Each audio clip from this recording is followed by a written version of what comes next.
Hello there. You're watching and listening to another Scoutcast on www.fantasyfootballscout.co.uk, and my name is Mark. My name is Granville. My name is John T. My name's Andy. My name's Az. Excellent. The order was correct. We're back with 5 of us. Welcome back, Granville. Hope you're.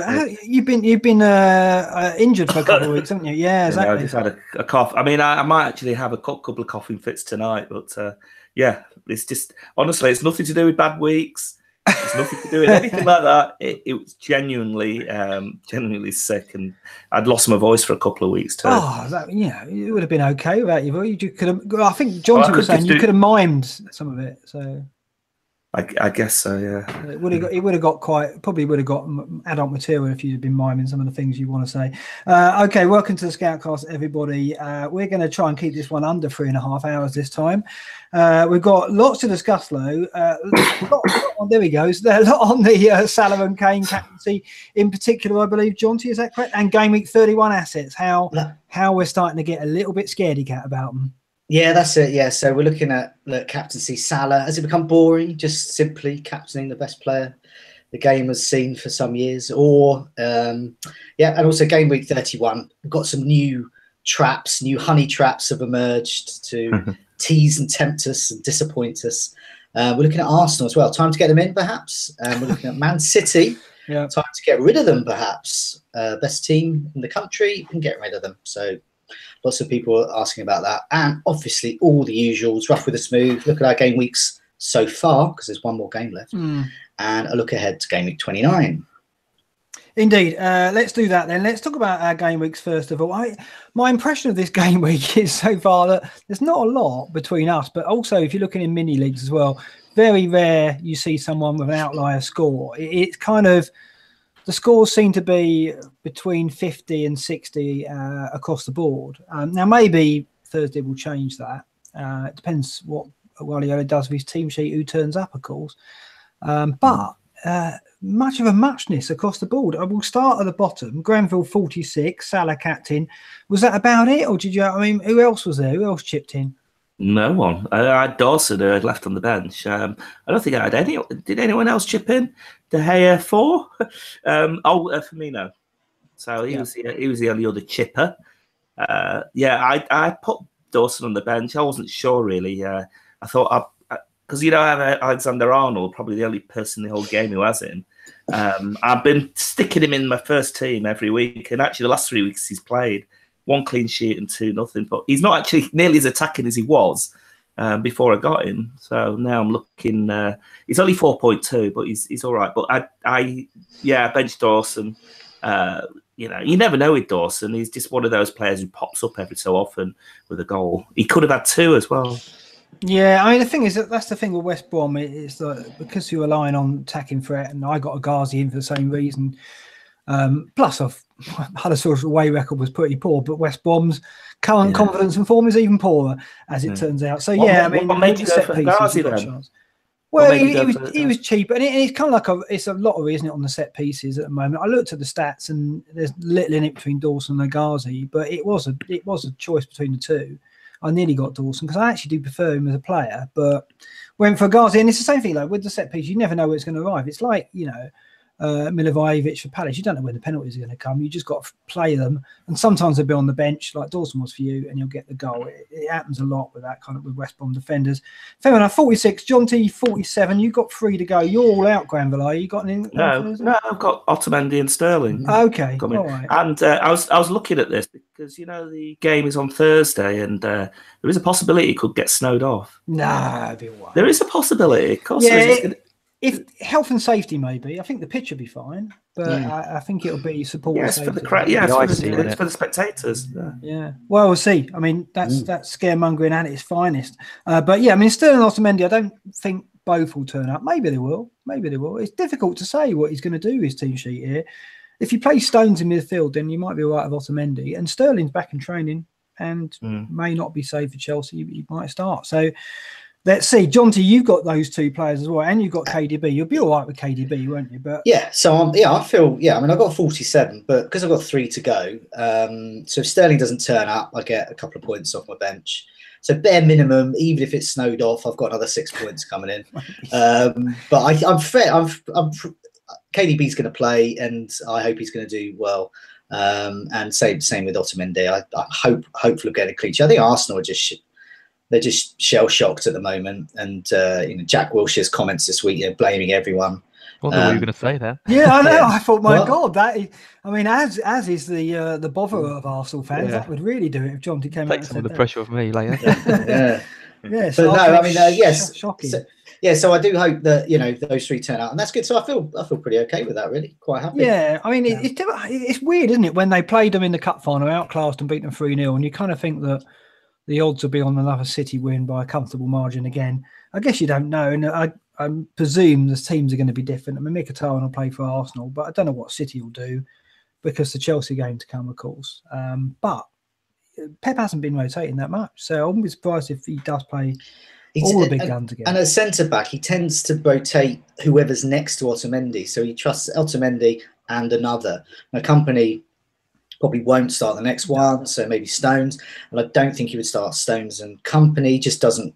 I don't know. I don't know whether it's a trust. He just feels he has to have Otamendi with these particular other centre backs. So I'm happy for that. So, yeah, I think Otamendi will probably start. I think he'll play Laporte and maybe Stones in midfield. Yeah, could do. He's got Fernandinho out, so I think he'll be all right. But I did make one transfer. I got rid of Calvert-Lewin, the non-playing Everton player, for the Nias, who I thought Sam Allardyce was basically going to marry, thanks to his comments about him. The greatest striker ever, why isn't he winning the Ballon d'Or? He didn't quite go that far, did he? Exactly. Well, but basically and then on the 58th minute, he went, "Nah, I've had enough. I was wrong. Off your pop, mate." and get that Turkish bloke on that I don't rate either. So I'm hopeful that Nias will keep playing. But, if I'm going to have an annoying Game Week 31 player, and we're going to talk about plenty more of those a bit later, I'm quite happy for it to be a really cheap third striker who probably be on my bench most weeks, and he may even be on the bench again this week. Yeah, it's just an annoying use of a transfer, and also it'll happen like it happened to Calvert-Lewin, because a lot of people have gone on to Nias that if he doesn't play for a couple of games, he'll start dropping. It's like, it's that horrible feeling of having a redundant player slowly taking funds, but at this stage of the season, it's not a big deal. And also, we've got game week 31 blank. He plays then, so that's fine.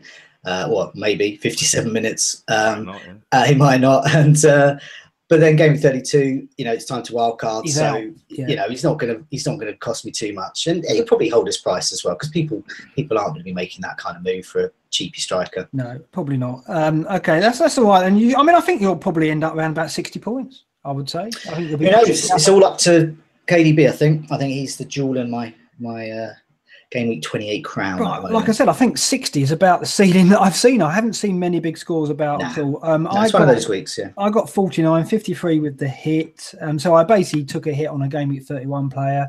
So I thought, well, I'm probably end up doing that anyway. I wanted to get Mane in, which is okay. So I didn't lose the 4 points. I got that back, a couple in my pocket, but it wasn't a great success. But we'll see. I mean, I got a Ghazi in instead of Dawson. But you should have gone first, Mark. Yeah, you've effectively got 45. So you've I got 49. I got 53. I got 53 minus 4. Okay. Yeah. And I went Kane captain. We're going to talk about that a lot later on, but yeah, and probably talk about why I went that. But that's basically it. 49. Okay. What about J-Lings? You missed out. Yeah, missed out your departure. Well, the departure of J-Lings. I was waiting to talk about J-Lings when I got to Az, but let's talk about J-Lings when we get to Az. I was okay about it, actually. I was philosophical about the whole thing because he didn't start the game, did he? And I think that just because he scored doesn't mean he's going to start the next one. And I think if you got him and you're playing him, you're always going to have that. Oh, is he going to start for them now? I think he is. He is locked in that rotation with Martial and Mata. So we'll see. We'll see. I mean, I still rate him, and I did say he'll eventually come good. But yeah, I didn't expect him to be coming off the bench in that game, and he did, and he scored. I actually thought he would start, but there you go. Wasn't too depressed about that. Andy, 50 points. You got J-Lings out as well, Andy, with Sanchez. Now, you made some big moves, didn't you? Mahrez and Eriksen didn't really work out. You got an assist out of Eriksen, though. Yeah, I was a bit disappointed, to be honest, how that worked out, because I think last week those were the two players that everyone was kind of coveting. Maybe Vardy as well, you could throw in there. And obviously Mahrez played really well, and on another day he would have come away with double figures. So I'm not annoyed that I made the moves. I think it was the right call. Just a bit gutted it didn't work out. And obviously I took out Lingard, but like you say, He didn't start. So stupidly, obviously, I tweeted, "Oh, great, he hasn't started. I made the right choice." And then he pops up with a goal. But obviously, I was happy seeing that as a United fan. So, yeah, I got rid of Sanchez now. I got those two, and I still think over the next two, it'll be the right decision. Like, we're going to come on to Game Week 31 assets now. Are we still really wanting them? I don't know. So I'm really happy to have those two. But otherwise, nothing else really paid off. I'll be on 51 once Francis comes in for Ibe. Obviously, he missed out completely. Otherwise, I got Sterling. I might even be down to 10 men this week if Sterling doesn't play. I will be down to 10 men if Sterling doesn't play. So a lot riding on him. So yeah, it's a pretty rubbish week, to be honest, all around. I think you'll get some minutes. You'll get some minutes out of Sterling. Yeah, I think he'll play some part. Yeah, but I think, I don't think you'll lose much ground because I don't see big scores coming in anyway. It's weird. It's a very weird one. As you got 52, so tell us about Jay Lings. He was on your bench, was he? No, he's on my bench. See, that's worse, isn't it? We've said before, it's better to sell him than to bench him because at least I go, well, he wasn't there. I didn't have the option. I sold him. Whereas he's staring at you still. When you go pick the team, he's staring at you right in the face. I've been talking about selling him for the last 4 weeks. He's had. Let's just put this in perspective. He's had 5 starts in quite easy games, apart from the Tottenham game. Blanked in all of them. He gets benched in his most difficult game, and then scores. And I bench him. He's a big game player. He's not any player. I hate. I'm not going to get into that. He's a troll, and I'm very angry with him. I benched him for Millie, who's also a troll because I've missed both of his penalties. playing him in, benching him for Lingard. So I lost 17 points with my wrong Milivojevic and Lingard calls, which is quite a lot actually when you think about it for your kind of 2 cheapest players to be losing 17 points over a few weeks is actually quite frustrating. So I genuinely am quite annoyed. It's nice. It's nice to be going last on these again because I've been at the bottom. As your annoyed face, it's the same as your happy face. So. Yeah, well, I put a brave face on it, Granville, but inside I'm crying. You're always smiling, whatever. Yeah, but again, you got to look at it. You're not going to be losing much ground with it. It's just one of those things. I mean, your logic with Milivojevic and Lingard was sound enough. I mean, it's just difficult to know when penalties are going to crop up, isn't it? I just didn't think Lingard would play. So I went with the player who I thought was going to start, and I don't really regret it, but it is annoying. But how are you going to feel with? Because am I right in saying if Sterling doesn't turn up, you get Jay Ling's points off your bench? So how are you going to feel if Sterling is on the bench and we're getting to like the 88th, 89th minute, one more transfer to go? I can say with 100% certainty that Sterling will get 1 point. Yeah. So enjoy that. Jay Lings has engineered it for you. Yeah, exactly. I've already had that with Peps, yeah. I've already had that with Son because he came on very late on to troll me. I thought there was a chance of him scoring actually, but he played well.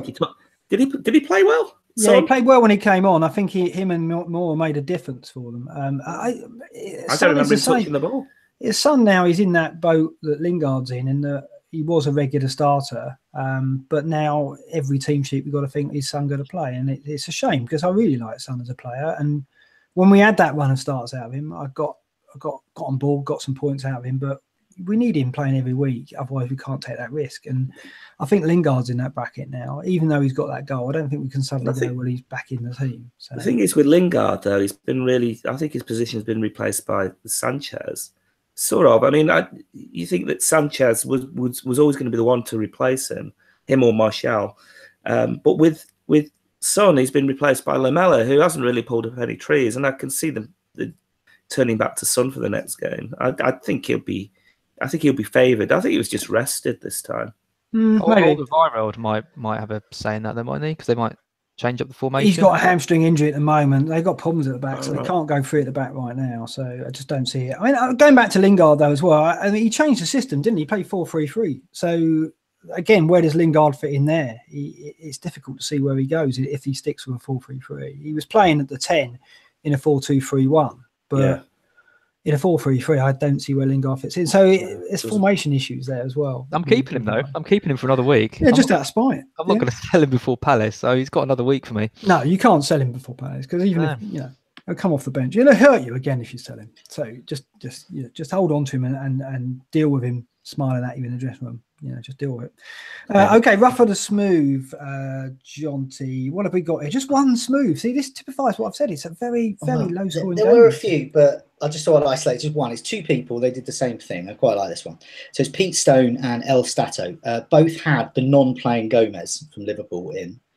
First defender sub is Tompkins. And Tompkins is an interesting one because he was on for and indeed got maximum bonus and a clean sheet and was subbed off before Kane managed to score the winner. So he kept all of those points off. And in fact, so obviously he was the only Palace player. So 9 points comes off. Plus, definitely in Pete Stone's case, he also had Eriksen and Kane as well. Not captaining either. But so that was a massive swing there. Tompkins comes off. I quite like that one. That's quite sweet. That's maximum jam. If that was maximum you, jam. I'd be refusing. Oh, I'd love it.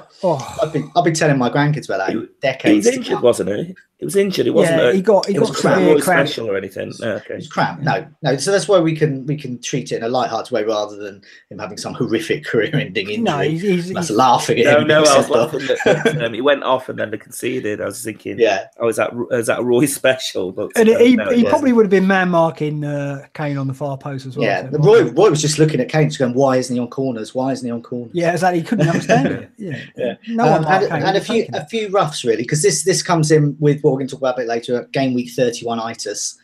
We've definitely got a bit of that going on. Karen 14 and Van der Vaart both took out Lingard for Walcott, which seems crazy now. As part of a hit, so actually double whammy. I was very close to doing that as well. Well, you were lucky not to. I think taking him out for Walcott makes sense, not with a hit maybe, but I mean he was at home, wasn't he? You took Lingard out for Walcott for a hit. Well, it was to get Mane in there. I think that's a fair enough transfer. Like you're targeting the fixtures game week 31. That's a terrible move. Who would have done that? No, it wasn't. Honestly, the transfers I was going to make without the hit was going to be Van Dijk and Walcott in for Lingard and who was my defender? Oh, Otamendi. I took the hit to get Mane, really. I mean, you could say I took it for Lingard, but you're just kind of stretching the truth. So anyway, Karen 14, Van der Vaart and Mark took Lingard out for Walcott as part of an elaborate hit. Well, he came in. But, did he make more than 2 transfers then? Did he make 3? Yeah, it's part of the hit. I don't know the others. Okay. So, and Gulam Modicario, I can't even pronounce the people ask the questions now. So he brought in Delafeo and Van Dijk for a hit, took out Lingard, and as part of that, because he was so obsessed with Game Week 31, that Delafeo actually was better to him than Shaqiri, who also plays in Game Week 31. So he actually benched Shaqiri. Oh God! See, this is what Game Week 31-itis does. No, but warping our minds. But it's not to do with Game Week 31 because you look at Delafeo was at home to Everton, good fixture. Van Dijk was at home to West Ham, good fixture. I mean, we all were pushing Van Dijk, so I think that's fair enough. But it's just I'm not sure about benching Shaqiri, but I mean, the logic of getting rid of Lingard, who incidentally has tweeted tonight saying he's going to be out for some time, which is probably not Game Week 31, but possibly. So he's everyone who's stocked up on him for Game Week 31. You need to be looking elsewhere, I think. Yeah, it's just unfortunate. He was in the scout picks, Delafeu. I mean, so it was a good pick for that weekend. It just was a poor game, though. Watford Everton was just, very little in it. I mean, 1 goal in the end, but neither team impressed, really. And Delafeu went off on the hammer. It was very unfortunate. Benching Shaqiri, that you can't really blame anything, but that's a bad decision. But again, no one really expected 3 successive goals out of Shaqiri. It's extraordinary the run he's on. Okay, let's talk about the community questions. A lot about Salah. We've actually got an article coming out tomorrow about Salah and Kane head-to-head as well. A lot of talk about it. I know there's some stats doing the rounds on who got the assist, and we're going to talk about some of that now. So yeah, what are the questions? Old Ben's cropped up again. Yeah, old Ben Kenobi, who you correctly did the Star Wars line to introduce him last week. Old Ben Kenobi's back, and he says has Salah's form and near 60% ownership. I've added in there 98% in the top 10k. It's pretty much all of them. Has it made anyone else, most notably Kane, a redundant captaincy choice? outside of double game weeks, that is. I mean, that pretty much sums up what a lot of people are thinking. And you mentioned who got the assists. They have come up with some good stats around this. They've actually found out that, I mean, as we all know, that Salah gets points hauls more often than Kane. We all know that. But what was quite surprising, that Kane's ceiling, as in, so when he returns above a good score, his ceiling's actually only 2 points more than Salah. So that kind of gets that myth there that Kane really is, can really get the really mega points hauls while Salah can't, because Salah can match him for that as well. Kane, they point out, is twice as likely to blank than Salah. So that for me is one of the reasons I keep turning to Salah more often, because I want points somewhere. Well, you're turning to Salah every week, basically. I mean, it's not. Yeah. This is it. It's not more often, is it? It's like if you accept all this, you're going, well, it's not really worth the risk taking it off Salah, and that's understandable. And that's basically what we're saying about, has Salah kind of made anyone else as a captain choice redundant, which is what Ben Kenobi says.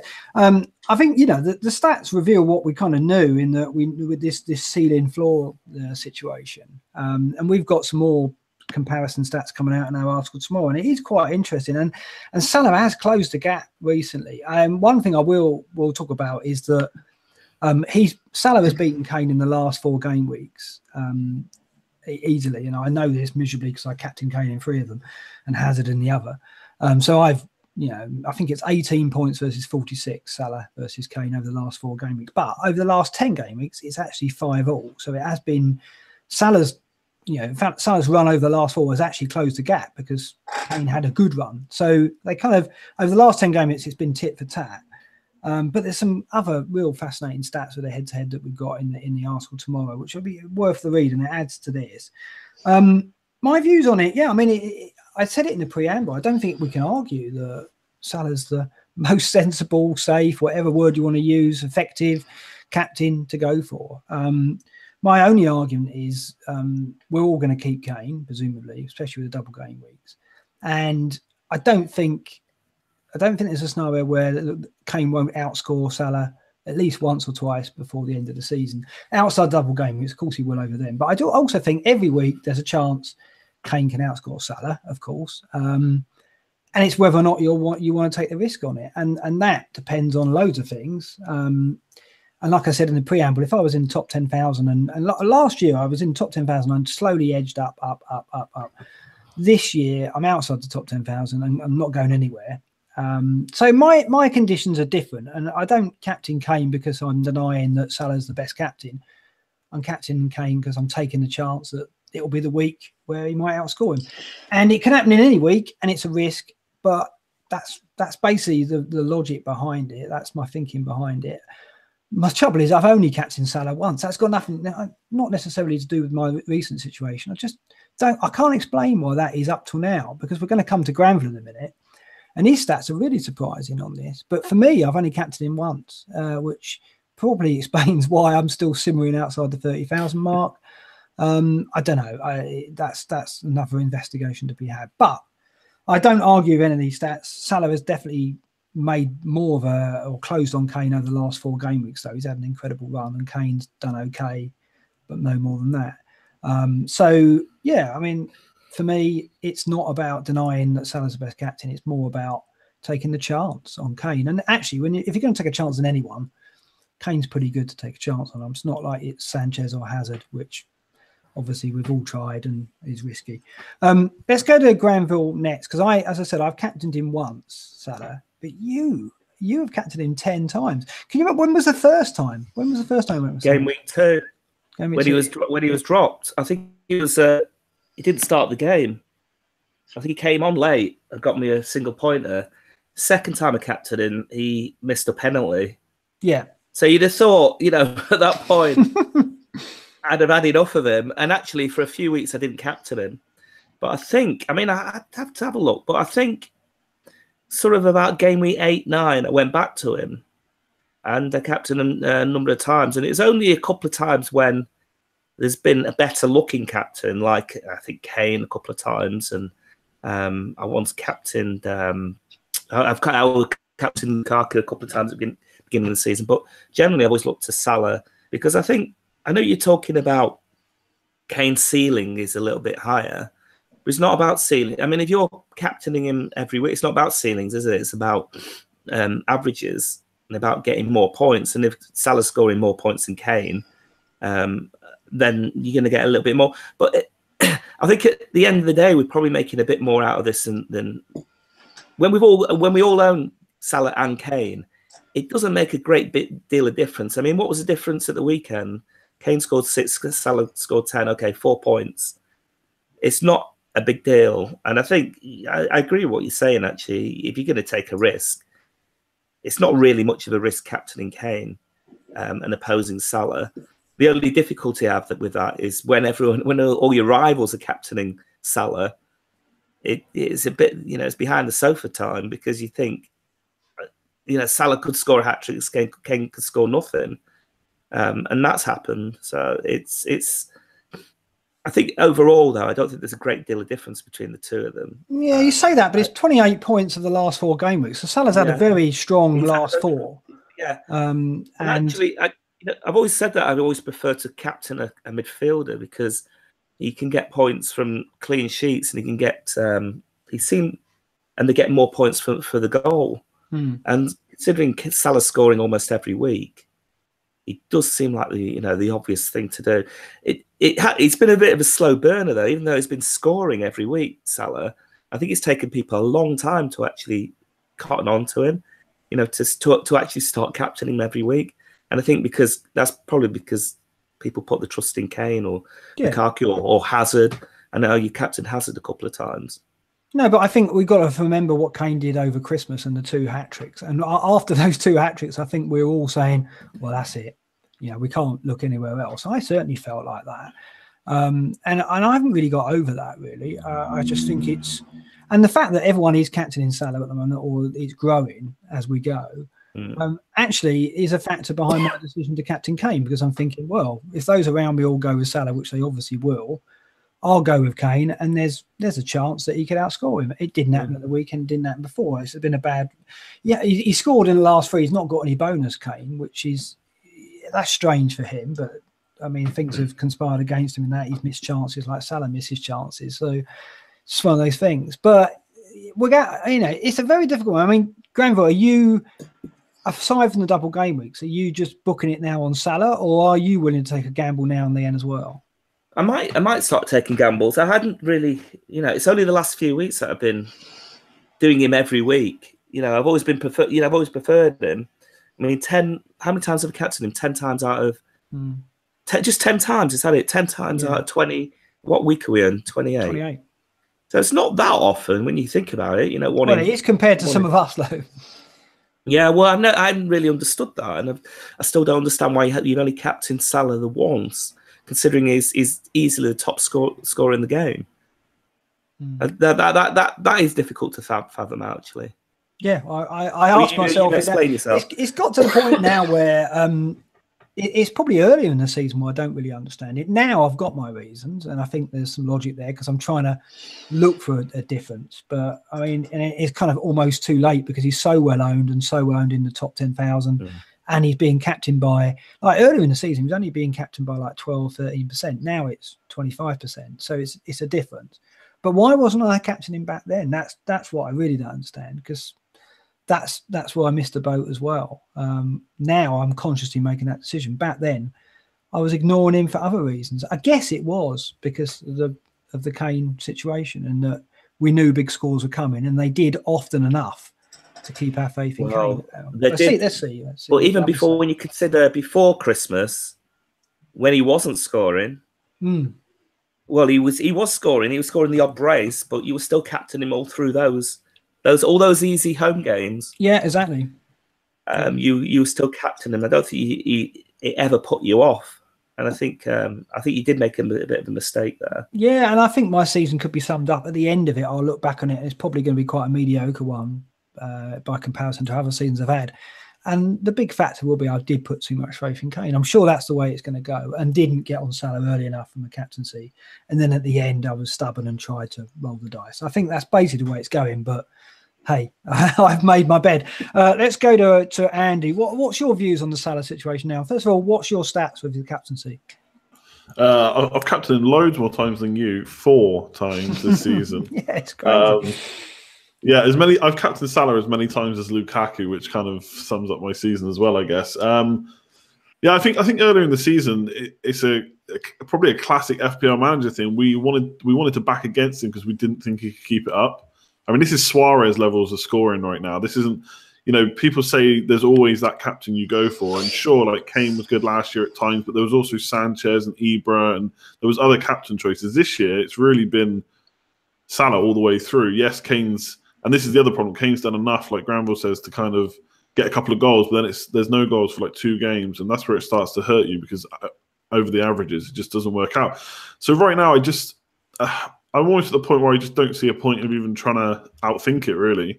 Salah's scoring the most. He's done it all season. I'll just captain him. Now, I'm not going to captain him every week, of course. Double game weeks come into play. We'll have to see how Europe goes. If Liverpool guarantee a top 4 spot and they're through in Europe, then he might start to get rested. That's a bit different. And I won't captain him against Man United away. I think that's a week I'll captain Kane for sure. I think when it comes to backing against Mourinho and the bus, I think you have to bet against the goal there. We've already shut Salah out once this year. So, yeah, I don't know what more there is to add. The guy is just ridiculous. He looks on course to outscore Suarez. And, when Suarez did it, it was incredible. It's not just the goals, it's the assists as well. He's just chipping in everywhere. If he could get a few more bonus, then... Do you know what I mean? It'd just be insane scoring. So and then they gave him penalties as well, just to compound exactly. it. Yeah, it is crazy. I mean, I think it comes down to rank low, isn't it? Because I think if you're in the top 10,000, you've got to think that everyone above you is captaining Salah because it'd be strange to take too many risks. Having said that, 17 in the top 100 went for Kane. Presumably they had Salah. So there are those like me taking risks, but in the top bracket as well, in the top 100 even, and top 10,000. So I guess you can make ground up if your rest of your team has 1 or 2 differentials.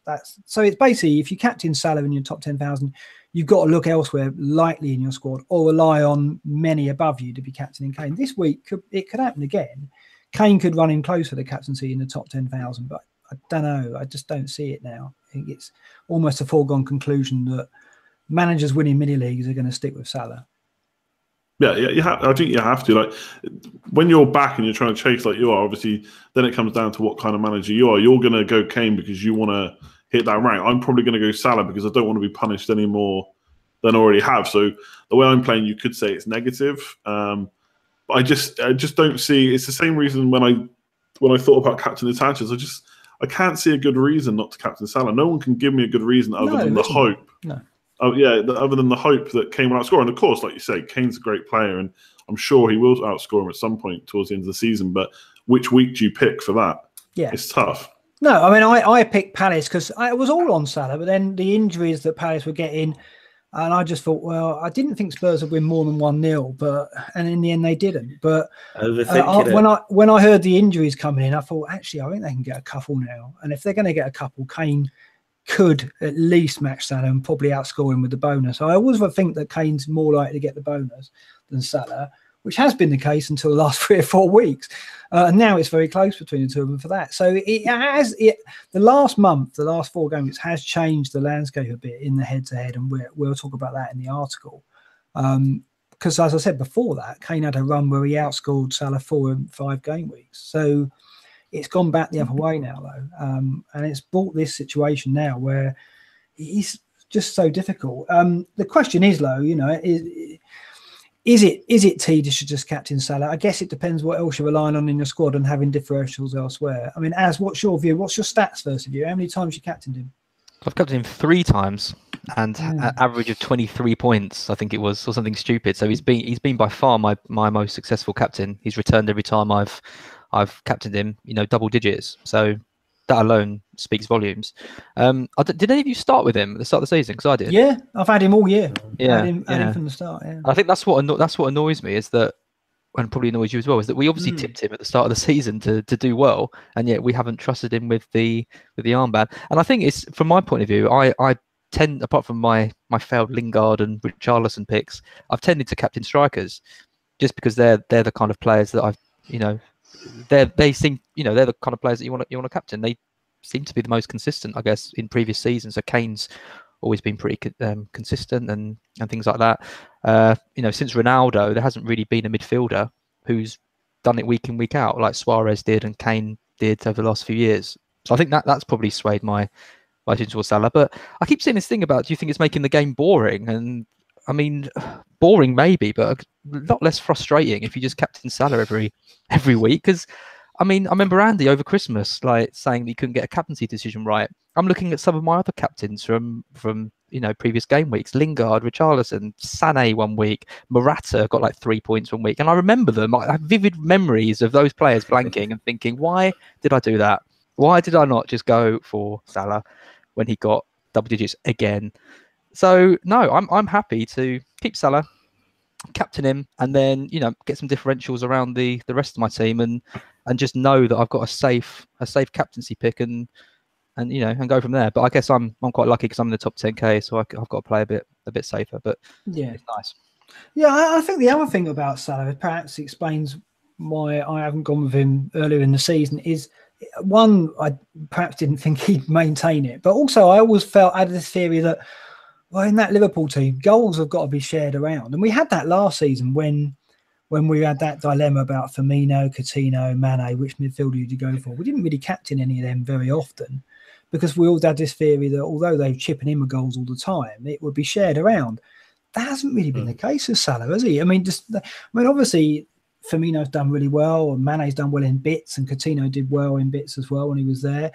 But actually, Salah has hogged it, and we didn't see that last year with Liverpool. We saw it really shared about, and I was kind of expecting that, and it hasn't happened. And I think that's taken me by surprise. City this year are sort of like Liverpool last year. It's difficult to captain anyone in the City team because you don't know who's going to be scoring for a week. You can captain De Bruyne, but I mean, I have captained De Bruyne and he didn't return anything. It's just you just don't know where the points are going. They get shared about. Yeah, but it hasn't happened with Salah and Liverpool. So, Jonty, what's your stats and your views on this now? Well, yeah, I mean, I'm a big fan of him. Been captaining a lot recent weeks. Captaining 5 times in total. Got 108 points from that. So he's averaging 21.6 points. My total captain points are 436. So roughly just under a quarter of all of my captain points are from just the 5 times captaining Salah. So people talk about ceilings and floors. I don't care about that. All I care about is points, and that's what he's giving. Kane, captaining 15 times, average 14.4 points. And I've done all right with Kane because I captained him in that Everton away game, for example, and so on. So I've caught most of Kane's biggies, and he still can't match Salah. I had a look at some other notable people. So, for example, I had a look at Jay, who's Hall of Fame #1 as well. He is captain Salah 5 times, got 96 points, and so roughly around the same, roughly around a quarter of his captaincy points just from Salah. Obviously he's doing well, even by his mighty standards. He's doing well this season. So I just think I think as a tactic to try and be different by not captaining Salah, I don't think it's effective. I just don't think it's working. I think for those that want to climb up the rankings, I think they need to look elsewhere. So, for example, if you're trying to get into the top 10,000, the effective captaincy of Salah last week was 175%. Literally every point he gets, if you haven't captained Salah, is a little red mark next year, total there. And so I really think you need to be looking at other things. So one of the things I did a while ago, get Firmino in. I noticed, Mark, you got Mane in. Now that's a great move, I think. I think you should also consider getting Firmino in as well, because if everyone is captaining Salah, if you captain Salah and they're scoring 3 or 4, 5 goals every match against the terrible sides they're up against at the moment, then you are getting all of those goals and assists. You're getting Mane goal, you're getting the Firmino, and you're racking up all of those points there. Each one of those points is a point extra over your rivals. It's all worked for me with Coutinho. Yeah, and Coutinho, exactly. And I think so helpful. I think there's ways of, basically there's no point ignoring the fact that Salah is, for this season, he's performing like an all-time great. It's Ronaldo, Suarez, Van Persie in his prime, Drogba. He is completely reliable. He's getting you double-digit returns most weeks. It's incredible. We haven't seen anything like that. But you have to adapt to that. And I think putting the captaincy on Kane, for example, I think is almost like the worst thing to do, because Kane is really well owned as well. So the points gain, as Granville mentioned, the points gain that you're getting, say it was reversed this weekend, say it was Kane that got the 10, 13 points, Salah got 6 or 7. Well, you've just a few points there. When you started captaining Hazard, that was great because he's got such a low ownership. And I think the real people that have benefited, the real kind of the Salah avoiders, the Salah non-captainers, are those in recent weeks who went for Aguero and captained him because they got a player in who then was very different. But I think your tactic, Mark, of captaining Kane to be different and gain ground, you're betting on two things. One, that Kane's going to outscore Salah. Two, that Salah is going to not score that much at all. And it's that latter one that I think is bringing that tactic down. So they've got Huddersfield at home, though. Spurs. But you mentioned it's a bit too late. But there's 10 game weeks left. So outside of the double game weeks, in single game weeks, I think a better tactic would be looking elsewhere and perhaps captaining someone else. Even. Yeah, I mean, I tried it with Kane. I think it's the wrong. Yeah. I think he's the wrong kind of solution to the non-captain Kane. It's non-captaining Salah. It's difficult because you're right. I mean, like if Kane had come in, I mean, he should have got more than one goal. Let's face it. But even if he had, the difference would have been what if say he would have got one of the penalties or he scored that big chance, he would have got 13 points. So I got 3 points off Salah. It's not huge. It's not huge by any means. Part of it is I'm gambling still on Salah having a bad game. It's not happening though, is it? Because he's taking corners for the assists as well as getting the goals. Liverpool were also still knocking over teams by big margins. And it's kind of like part of the thinking was I got Mane in and I've got Salah. So if I captain Salah and I've got Mane, I need Liverpool to get 3 or 4 goals. And I was thinking, well, West Ham have done all right against the bigger teams. Moyes, defended superbly against Spurs and they'd lost, they just got nicked off at the end. And I was thinking, well, maybe that could be just 1 or 2-0. So having Mane in Salah, perhaps it's a bit, I'll go with Kane. And then Liverpool put 4 past them. It just seems to be they're relentless as well at the moment. And that is, Salah, when Liverpool are playing well, Salah's obviously going to get points, but he can get a goal out of nothing anyway.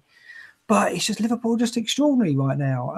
They had a little bit of a blip, but they're over that, it seems. And they're knocking teams over who come and defend. They're getting through them now. It's just the momentum they've got is incredible. But there's 10 or so game weeks to go. So I think there is time. I think if you carry on with the policy of captaining Kane to get that discussion, to get those extra points going, then I just think just look out. So I think the Hazard move you did was fantastic. So I don't know if you've got another Hazard in mind, but that kind of thing might work. Yeah, I mean, there's Mane, of course. I could go Mane. I mean, it's an alternative, but I think it's kind of. I wanted to just go and roll the dice this one more time. I was set on all going Salah and leaving it, but I think Huddersfield is tempting, but I don't think I can do it really. I just think with the Juventus game as well, hovering for Spurs, whereas Liverpool haven't got to worry about their Champions League game. I think it's set. I've got to go with Salah and look elsewhere to make a difference. It was just one more roll the dice really, but it is a little not boring, perhaps the wrong word, but it is a shame because the captaincy is such a weapon, and when a player like this, and we've had it before with other players, when a player like this ties it up, it does reduce the fun of the game a little bit, I think. I mean, boring might be the wrong word, but I think it is a factor that... I think you've got to adapt. The game brings up things. You've got to adapt. Like, for example, the Suarez thing. What is the way to beat the Suarez captaincy? Simple. Get Sturridge in as well. So we did that, yeah. And that's exactly the thing to do. And it's exactly the thing to do this time is to do... I mean, the Mane, Firmino, Salah, that's what I'm looking at. I think that could be really good. Yeah, I mean, it's funny. I was all set on Van Dijk and Liverpool defender, but it could be that's the way I go for 31 for sure. I don't think I'll do it before, but for 31, it looks to be the way to go now because they're absolutely destroying teams. They're not just beating them. So that's it. Okay, let's talk about Arsenal then, shall we, Jonty? Yeah. So Crow Klopp says, should we buy Arsenal players? If so, which one? So we had a few questions on this, but that's the most succinct one on it, really. So. I mean, well, let's go to Granville first on this. What do you reckon? Are you going to get any Arsenal players in? There's no game week 31 for them, but I don't see how I can because Aubameyang could be an option, but it's just too early for him, I think. And why would I sell Kane or Firmino for him? There's the options in midfield. I mean, Ramsey is always an option. His fitness is a bit of an issue, but and Mkhitaryan. I just don't see anyone that would really. Everyone's too expensive. Ozil's too expensive for what he returns. Ramsey is a bit hit and miss this season. Mkhitaryan could be the one, but I'm not really interested. Sorry. Oh, it doesn't surprise me, Granville. Fair enough. That's all. Have I got? No, you haven't got to elaborate. You don't have to elaborate. You don't have to. Just shun them. No, get rid of them. I mean, the thing is, it's the fixtures, isn't it? I mean, it's Brighton and Watford. The problem with the fixtures is that they've got this blank 2 weeks later. So because we've got this short game week, I just have to spend my transfers on those on those teams. Otherwise, I'm going to end up with 4 players. So there's just no choice for me. But imagine you were free hitting in 31, and I know none of us are, but some are. You could look at Aubameyang and captain him going week 30 because Salah's at Man United, and dare I say it, he might not get 10 points at Man United. Probably will, but so there is, you can see why people are looking at it, because if you are free hitting in 31, you can take a risk in 30, and this is where Arsenal come in, because that Watford fixture at home is good, but. But the option for the captaincy instead of Salah is the man you've been captain. I mean, he's away to Bournemouth, isn't he? Kane. Salah's at Man United. No, Kane's but Kane has got a game against Bournemouth, and they're shipping goals. I think that's a perfect. That's the time when you do captain Harry Kane. I just think that's why Arsenal are being considered for these 2 fixtures and for game. Well, you wouldn't captain any Arsenal players. So I don't know. I just don't see it. I don't see it's worth it. No, that's fair enough. Andy, you got any views on Arsenal? I mean, why are they being touted at the moment? But based on what we saw on Sunday, it's miserable, isn't it? Yeah. I mean, you have to wonder like how that affects them. You know, it's back to Wenger out now. Wilshere's coming out, kind of deny stuff. Or not deny stuff, kind of make excuses. Bellerin had a pop at the fans recently, and they don't seem like a bunch of players that are going to go out on the pitch and show it. They're just going to write on social media, and then that'll be it. But it is Brighton away and Watford at home. So I would like Ramsey, or potentially Monreal if he wasn't injured, considering he's scoring as many goals as Salah recently. But yeah, I'd like Ramsey. For my own team, and I know people hate when we talk about our own teams, but I've got a pretty similar setup to most people, I'd say. It's very hard to find a spot for him.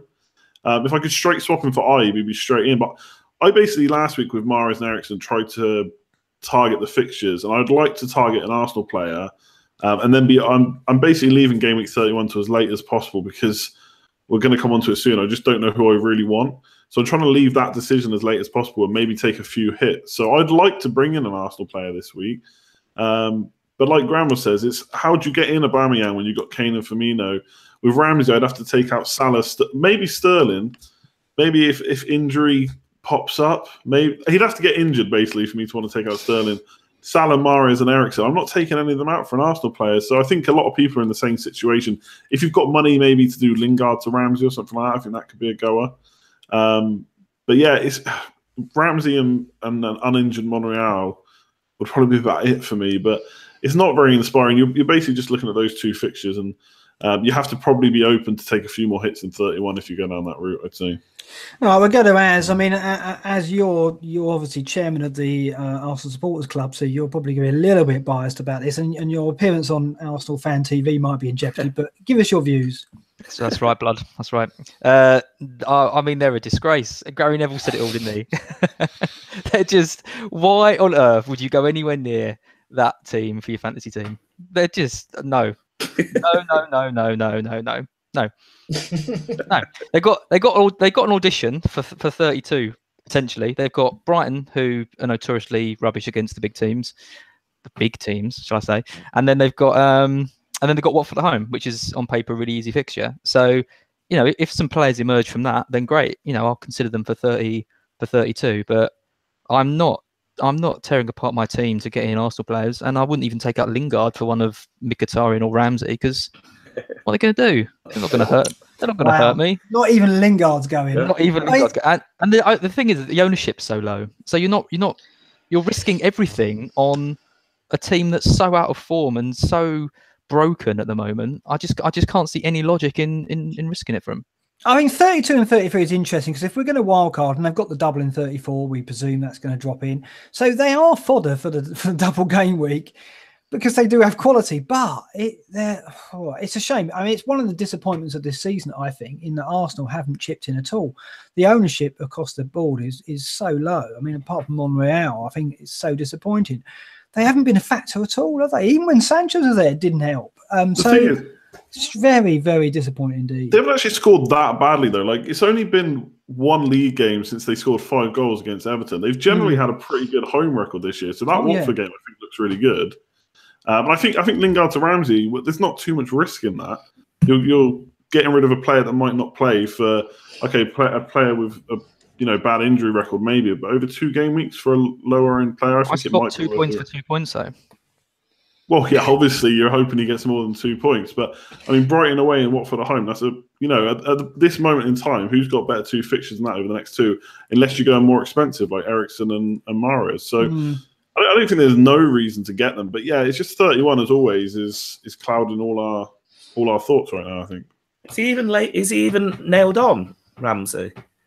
I think he's first choice. Yeah, I think they play much better when he's in the team. Yeah, I think. I do agree. I do agree, but it just seemed he hasn't got a settled team yet, has he? He's trying all sorts. It is injuries, yeah, but it's always injuries with Arsenal. But it chopping and changing every week, and then sometimes he has to change formation, and it doesn't suit Ramsey. The thing is, Ramsey was so close to coming into my team. Then he got the injury, and now this is a very difficult period now for them. Europa League going to be a priority as well. So rotation is going to be more of a risk in the league if they give up on the top 4, which they might have to soon the way it's going. So I don't know. I don't know if I'm going to look at them in the wildcard either. Jonty, what are you feeling about them? Well, not at the moment because I just don't have the spaces. So if I was to get a midfielder in, I'd have to get rid of KDB or Sterling. Sterling's a possibility, but I'm swapping a good player for another good player.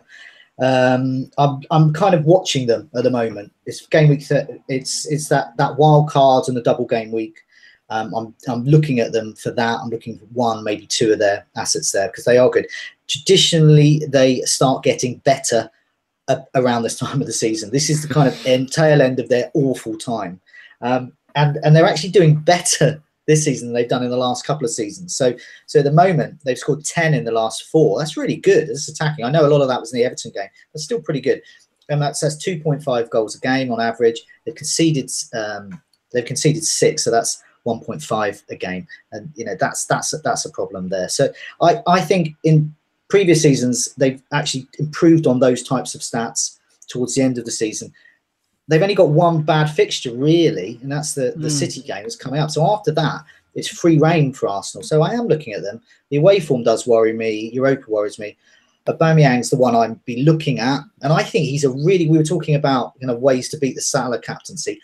That's exactly the kind of player that could be ripe for getting a haul at some point soon. I think in terms of midfield, I can't really look past Özil, really, because you're looking at things, the basics of like who's creating the most chances, most key passes. Well, Ramsey's only created 1, and Özil's created 6 over the last 2 matches. So Özil's really the one if you want to be racking up, get a player who's going to maybe get 2 or 3 assists.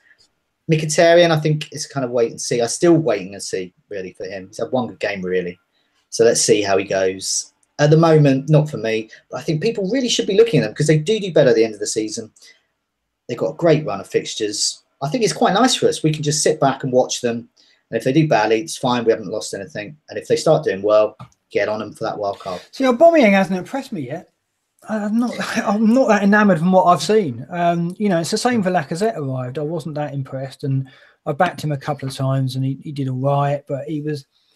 And Aubameyang at the moment, I was expecting a little bit more.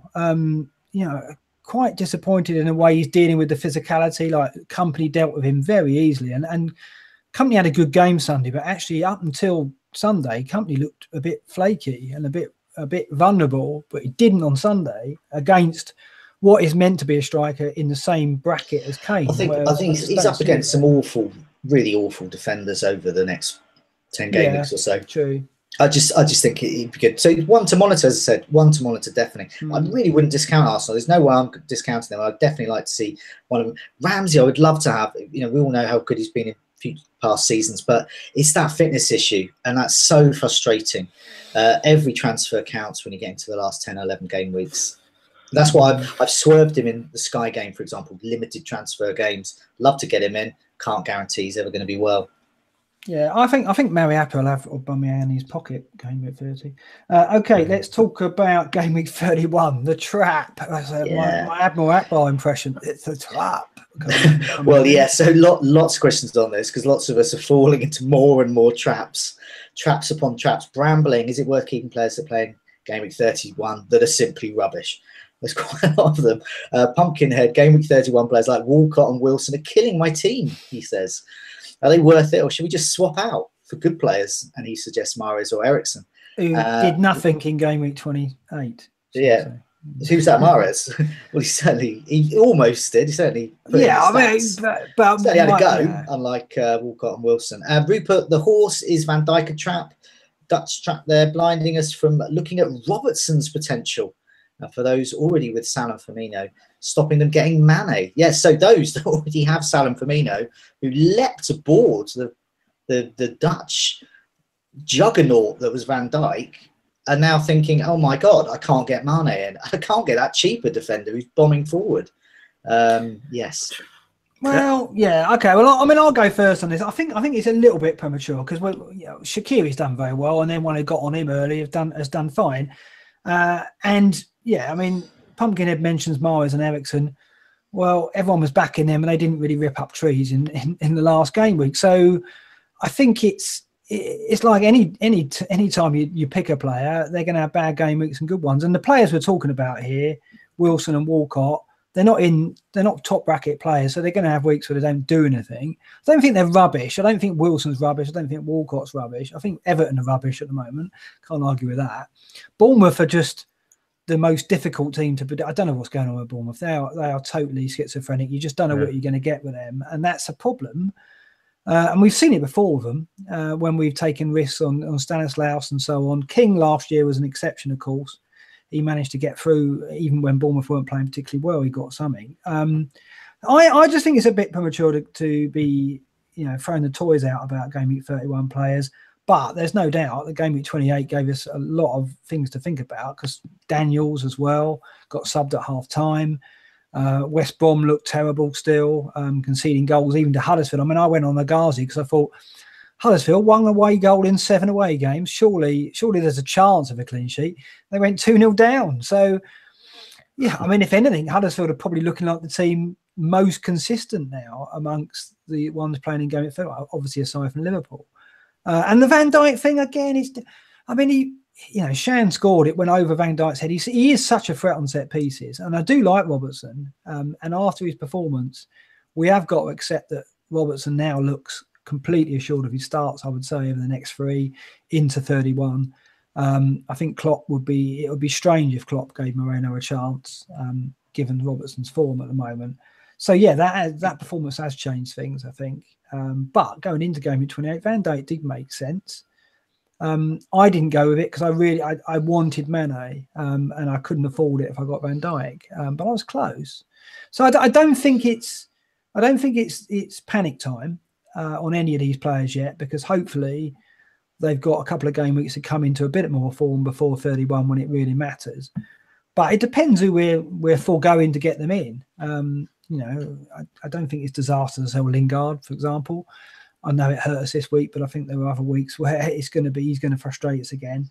So, and if you went Mahrez or Eriksen, you got an assist out of Eriksen, but it wasn't, superb returns, whereas Shaqiri did well. So I don't think game week 28 was a disaster for those players, but it certainly didn't really encourage us, did it, to invest in them, in any more of them before game week 31. What's your thoughts, John? Well, I mean, I said it last week, really. The bulk of them are rubbish. That we have to face facts there. Bulk of game week 31 players are really poor. Bournemouth. I mean, God, yeah, Everton. I mean, the best. If it comes to something, we're going, Huddersfield are the best of the bunch. Well, it looks that way now. That's a weak bunch. But so my position is saying Liverpool are the big draw there. Everyone's going to captain Salah, so that's that job done. So there's going to be none of that surprise kind of like last season, Josh King captaincy. You're not going to get a march on people there. Everyone's captain Salah, and Salah probably the best player.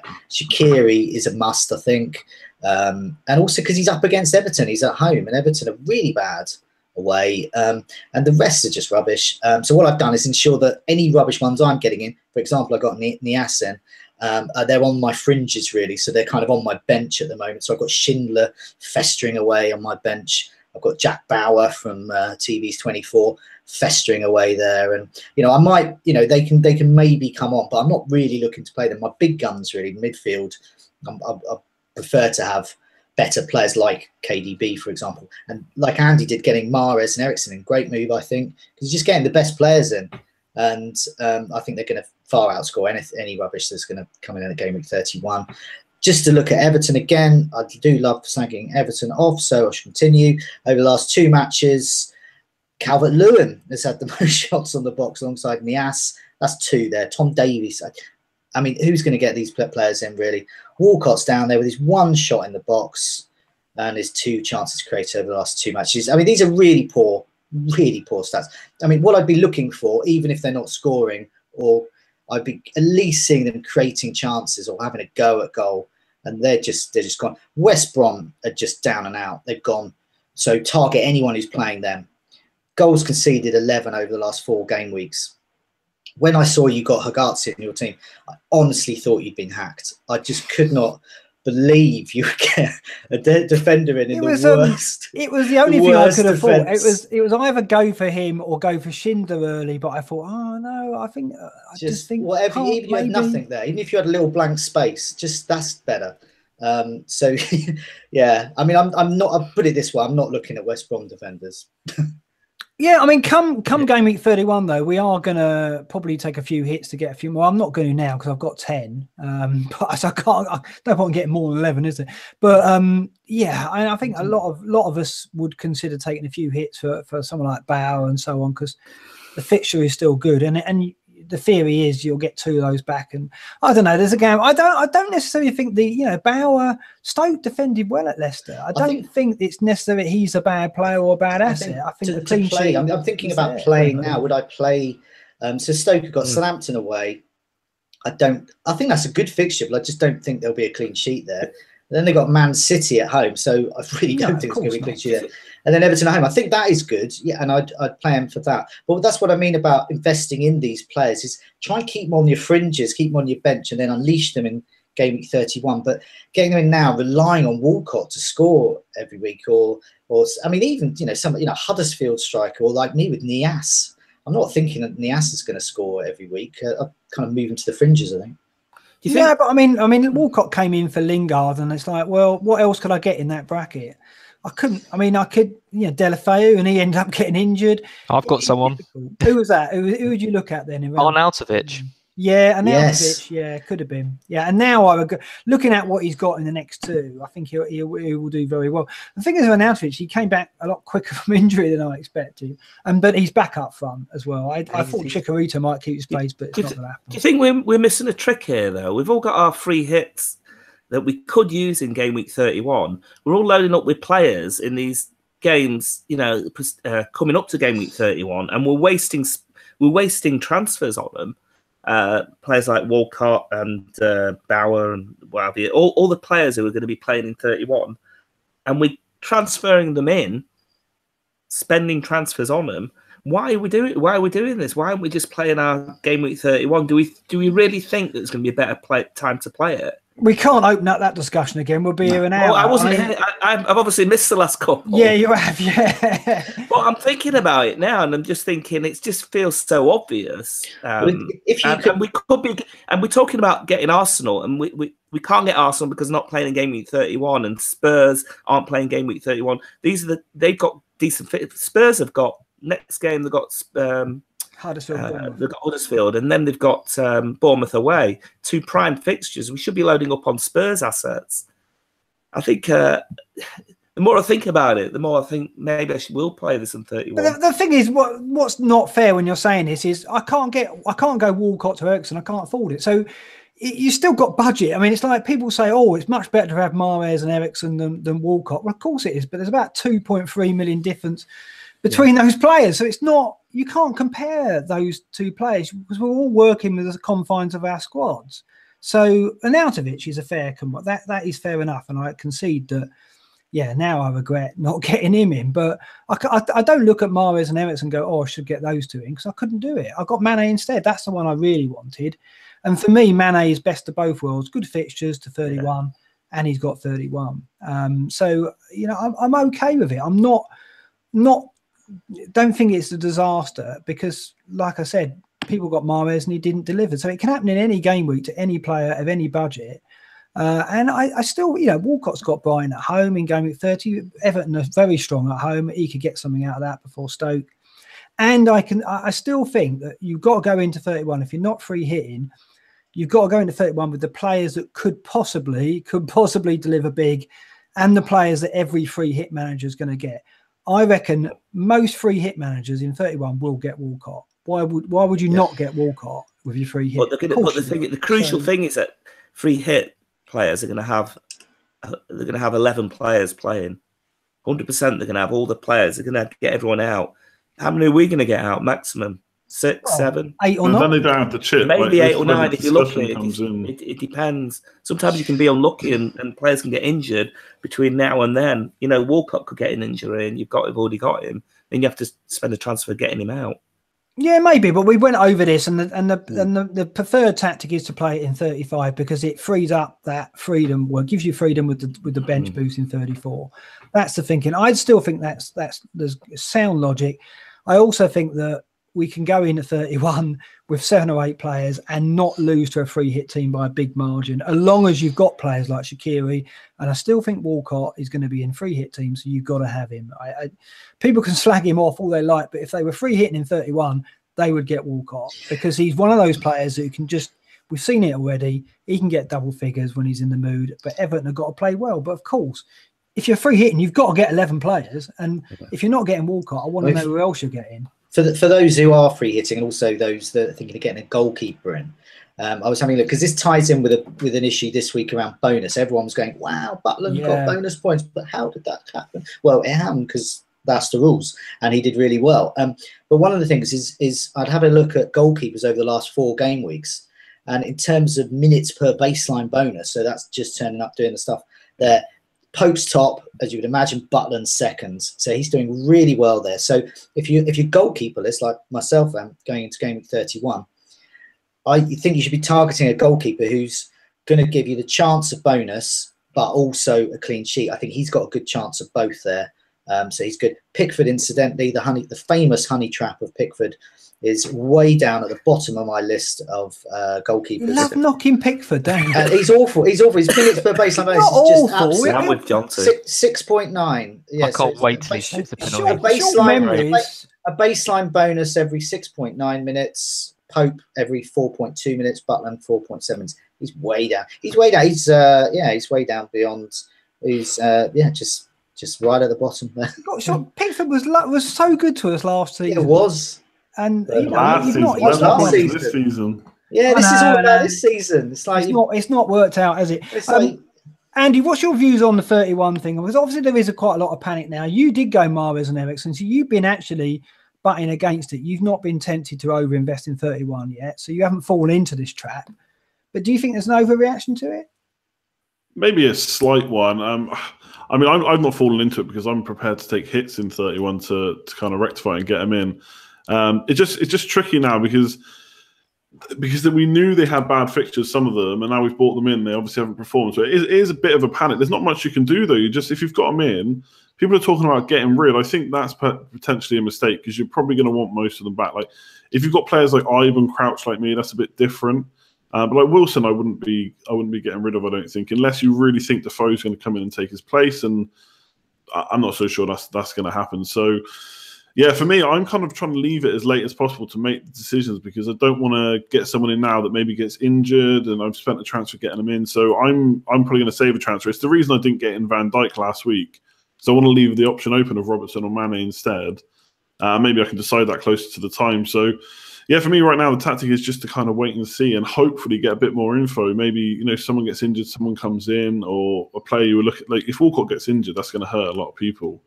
And I know obviously that's, waiting for something very unlikely to happen. But, we were always looking for more info. So, yeah, I think people are probably panicking a little too much. I don't think it's time to start wholesaling your Game Week 31 players at the moment. And how many have you got at the moment? I can get 8 or 9 out with no hits, so I'm quite happy. But I actually think it is time to panic. I think it's time to sound the alarm, and let's all On who in particular? Panic stations, because we just got less options now. We didn't have many options before, and now I feel like we've got less options. So Sigurdsson was someone I was considering, and he's getting subbed, which I think was a bad substitution by Allardyce. Walcott showing no form. They've got an away game, don't forget, in 31, and they just can't get anything away from home. So that automatically puts me off Everton players. And then you've got the Wilson problem. So Defoe's back now. Wilson had an absolutely awful game. He's been terrible for quite a few weeks now, apart from that Chelsea game, which he enjoyed trolling Granville with. But apart from that, his form is terrible. So I can definitely see him being dropped soon. And then you've got Daniels, who you've got, Mark, I believe, who got subbed, and then his replacement went and scored in a 2-2 comeback. So is he going to keep his place? So suddenly, I'm thinking the only players that you really need to go with are 3 Liverpool and Shaqiri. And other than that, there's not really anyone else that I want. So I honestly think you could get away with those 4 players and a Salah captain. And if you use your next 2 transfers to bring in Arnautovic and Eriksson or someone, then I think you're probably going to get more points than people who've loaded up for 31. Yeah, no, it might be. I think the Bournemouth situation is the worst of all, because I had high hopes for them, and Game Week 31, we're looking at it thinking, oh yeah, Daniels and Wilson up against West Brom, that looks good. But actually now, based on what we saw in 28, it looks at risk, and that's a major blow, because I'm not. Shaqiri actually has surprised me, but I wasn't expecting much from Stoke and Everton. That could be 0-0 or 1-1, but actually Bournemouth, West Brom, I thought Bournemouth could knock them over here. That could be a 3-4-0, and Wilson in big points. But now it's like, Now, I've changed my plans now, because Vardy was going out for Wilson, but I don't know if that can be the case now. So they're the biggest disappointment for me from Game Week 28. That is really worrying. I'm not worried about Walcott, because I just think that the price I paid for him, and he came in for Lingard, my expectations weren't that he was going to get goal every game or anything like that. I think he'll get something between now and Stoke, though. I think he'll get me a goal and assist between now and Stoke. I hope so, but it's not the end of the world. He's my 5th midfielder. But yeah, Bournemouth is disappointing, and that is worrying. So we'll see. I mean, I'm not panicking, but I can see your point of view, and it would be ironic if the only 4 players who do anything are the Liverpool 3 and Shaqiri. And right now, I've got to agree with you, it could happen. It really could happen.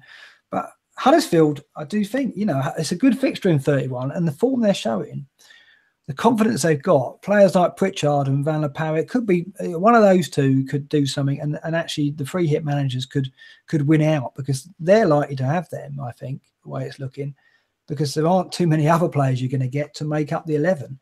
And I don't think we're going to be brave enough to get them in. So that could be a problem to us as non-free hit managers. Okay, so we skip Man City and talk about the weekend preview, Jonty. Yeah, so we're obviously looking at fancy honour risks and clean sheets wherever we might find them. So yeah, I'll go to. I'm going to say go to Granville first, but you're notorious for saying, "I'll come back to me later." But Burnley. Yeah. Oh, there we go. And a fancy honour risk. Ashley Barnes. No, that's my one. Oh, he's already bagged it. All right, okay. But I can concede. No, I can concede. You can have him. Hendrick. If you have him, though, you've got to say why you're going to get Ashley Barnes. Because you chose him.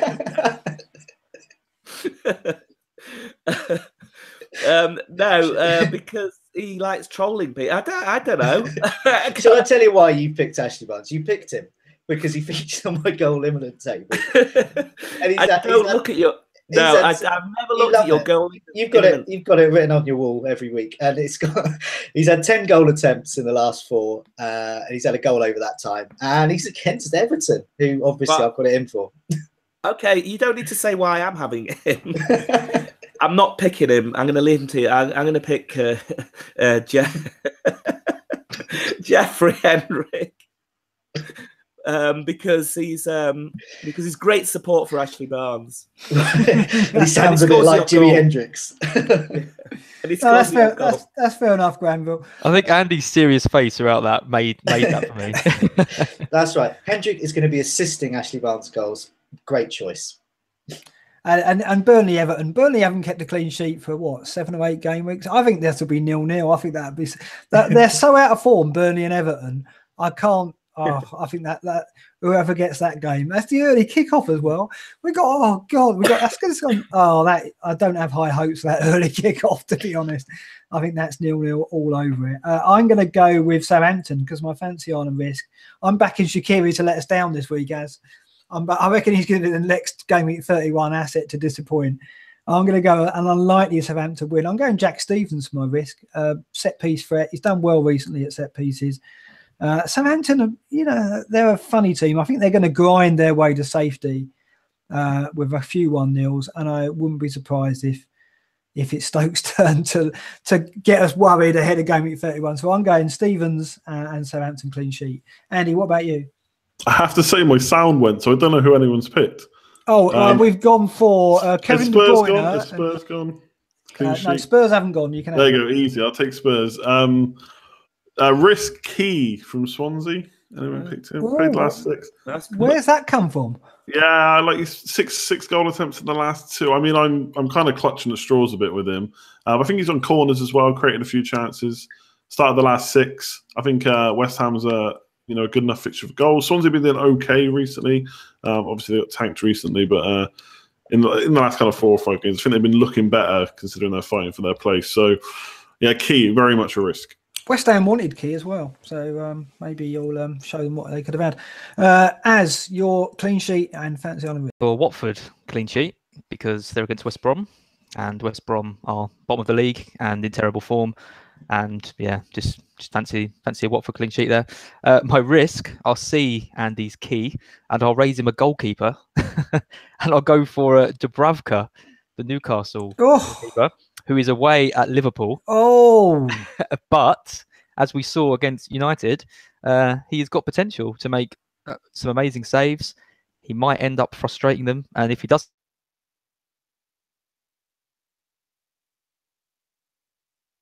Oh, you're still there. I don't know what happened there. That's very strange. That was weird. You all disappeared as well. Yeah, everyone disappeared. There was like a blip in. I think it must have been the Matrix. Yeah, it couldn't have been we all lost that connection at the same time. Okay, we'll wait for the others to go. Oh, there we go. They've all recovered. That was really weird. I don't think that was any of our connections. I think it was more to do with Google had a blip. They heard Dubravka and just went, we got to end this. Wow. Unbelievable. That's where it's going. Yeah, I mean, are you suggesting that Newcastle are going to frustrate Salah? Don't say things like that as we're about to talk captains, please. Yeah, 1-0 Newcastle. We heard it here first. Yeah. And he's going to get save points. He's really impressed since he came in. So that is a maverick fancy on risk as they go. I think Green Win will be very happy with that one. Hats off to you there. John T, what about you? I mean, you've got Ashley Barnes, of course, but what about your clean sheet? I've got Ashley Barnes in my fans. Well, I've kind of run out of clean sheets. I would have said Watford. I just wanted to talk about Mariappa, actually. I was going to be in my scout squad selection for this week, 4.1. And he was posting some incredible stats for a 4.1 defender last week. So I think, considering he's against West Brom, I think he could be a good budget buy there. So I don't have him. I'm going to go for Has anyone had Manchester United yet? No. I'm going to go for them because Mourinho has got his bus ready and waiting for Crystal Palace. And what have Palace got to offer? I mean, they didn't offer much against Spurs, really, did they? So no, they're gonna attempt to frustrate like they did with Spurs. That could even be 0-0, but I think Manchester United are going to win that 1-2-0. Yeah. No, that's fair enough. Okay, let's talk about our captains and transfers. I will go first. I don't think I'm making a transfer. I think that I don't need to get any more game at 31 assets in, and it's kind of nice to save my transfer and roll it over. I mean, it means I've got to play Bonner at Swansea, which is all right, I think. I mean, that could easily be a very tight game. I don't think there'd be a lot of goals in that. So I'm going to bench Daniels. I mean, he might not play, and they're at Leicester. So my team's looking all right. I think Bonner as my third defender is a weak point, but apart from that, it should be okay. I should have a fairly average game week, but nothing spectacular. And I'll have to captain Salah, I think, and hope that Mane is a little bit of a differential for me, and Vardy perhaps a bit differential at home to. He's got a good fixture at home to Bournemouth, so hopefully Vardy get me some points and make the difference. But I'm going to go Salah. I don't think I can risk it with Kane again, particularly with the Juventus tie. I think that's the problem for that one. Inevitably, Spurs are going to have their minds on that Juventus tie, and who knows? I mean, Kane may even be taken off early. I doubt it, but I still think that's going to be a factor. That's me. Andy, where are you going with your transfers and captain? I really want to save a transfer this week, but I'm kind of being, it depends if Jones is recovered or not, and I don't think he's going to play even if he does, just given that we've got other options, buy back and stuff now. So I might be forced to make a Liverpool decision on bringing in Robertson or Van Dijk, which I don't really want to do because I want to leave the Mane option open, but possibly one of them. Otherwise, I'll try and save it if I can. But Ibe is also stinking up my team, so I need some money from somewhere to upgrade him. Captain Salah, for sure. I can't go Kane, especially like you said earlier. Champions League wise, it's much easier for Liverpool than Spurs. Yeah. Okay. Fair enough. As, what about you? Yeah, good question. Not 100% sure. I'm probably either going to save, or I'm tempted to take out Sterling and bring in. I could either bring in Arnautovic or Mahrez, or if Sterling's price doesn't drop, I could afford Eriksen. So lots of nice choices. Yeah. But then, do I really want to lose Sterling? I'm not entirely sure I do. So yeah, that's what I'm mulling over. Captain will be Salah, I imagine. It could potentially be Kane, but it's just that you're tempted, are you? Well, it's that Juventus game, isn't it? A couple of days later that does put me off. So it's probably going to be Salah. Yeah, I will probably get rid of Sterling for someone.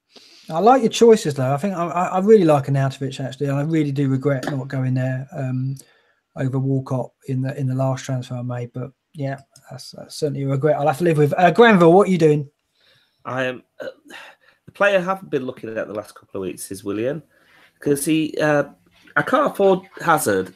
I think I do need a Chelsea player, and Willian is actually. I mean, I don't know how many shots he's had over the last few weeks, including the cup game, but he seems to be the man to have the shots. I mean, he seems to be getting in the box, and it all depends on whether he gets the games or not. But he seems to be. I think he's come back into the reckoning now. Yeah, I mean, do you think? I mean, I do think Chelsea can score at City, and then they've got Crystal Palace. The only worry with Chelsea is that Crystal Palace game comes before Barcelona. Yeah, the Champions League. I know. That's the worry. Yeah, I know. I've got to have a think actually about Game Week 31 and whether I want to still continue getting in the players for those games. Shaqiri is sort of the one player that I'm missing of the decent, the decent players for Game Week 31. I've just got to make a decision on whether I can make more points on the next two games with better players. I haven't fully decided yet. Captain is Salah. No doubt about it. Unanimous, John T. We're coming to you. Captain's surely going to be Salah. What are you up to transfer-wise? Well, I just want to explain. I actually do think Harry Kane, this is the week where I think he could score more because it's Huddersfield, but it is that Juventus game. And I just think he'll possibly 70 minutes we'll say goodbye to him. So, yeah, got to be Salah. Transfer, I think I'm looking at saving. I'm the only player that's a possible doubt to remove is Sterling, and I'm not sure I want to. I think he may get some minutes midweek for the final Game Week 28 game. But Chelsea, I think, are there for the taking. Manchester City at home. The second to the awful West Brom over the last 4 game weeks in terms of goals conceded is Chelsea. So if the likes of Bournemouth and Watford can do that to Chelsea, then Man City should plough through them quite easily. And then Man City have Stoke away. So do I really want to be removing Sterling for that? I don't really think so. But if I did, it'd be someone really good. It'd have to be good. So I'm looking at, I can afford Eriksen or Mahrez. So if Sterling went, it'd be one of those. Yeah, I don't want to mess around with any of this Watford, Bournemouth midfielder rubbish. No, you don't have to if you've got money. No. If you've got money tied up in Sterling. Yeah, so I think I'll probably save actually, and then looking at it. Mane's the kind of one I want. I've kind of earmarked KDB Mane. What I don't want is all the people looking now at getting Mane, Firmino, and Salah. Was great last week. Looks great this week. hang on a minute, game week 30 away to Manchester United. That is your worst numbers. You've got 3 really expensive players against a massive bus. So, no, I'm not interested in Mane just yet. I mean, the other thing is that Van Dijk could score a weekend and everything changes again. So it's going to change week to week, this game week 31 outlook. And I think what we experienced in game week 28 was a disappointment, and it did cast doubt, didn't it, over a lot of players. Yeah. And certainly it's made us think that 3 Liverpool attackers is the way to go.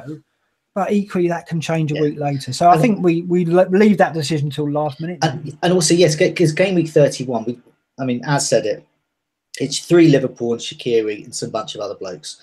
So you read these are precious. If you've already got 2 Liverpool, your 3rd Liverpool transfer is quite a precious thing. You don't want to use it now and then maybe risk an injury or change of form or something like that. You want to be leaving that right until game week 31, I think. So that's what I'm going to do. So I forgo Mane's points this week because of the big bus that comes later. No, very wise words to end the Scoutcast on from Jonty there. I think you're absolutely right. I think the 3rd Liverpool player is probably the most crucial decision we've got left for game week 31. And it looks like an attack at the moment. But like I say, let's give it another game week and get some more information in. Hopefully, game week 29 will be a better one for the game week 31 players, and we'll see a few of them hit a bit of form, maybe even start. That'll be a first port of call. Okay, thanks so much, gentlemen, for joining me on another lengthy, extensive Scoutcast. It's a good night for me. Good night. Good night for me. Good night. Good night. Good night, all.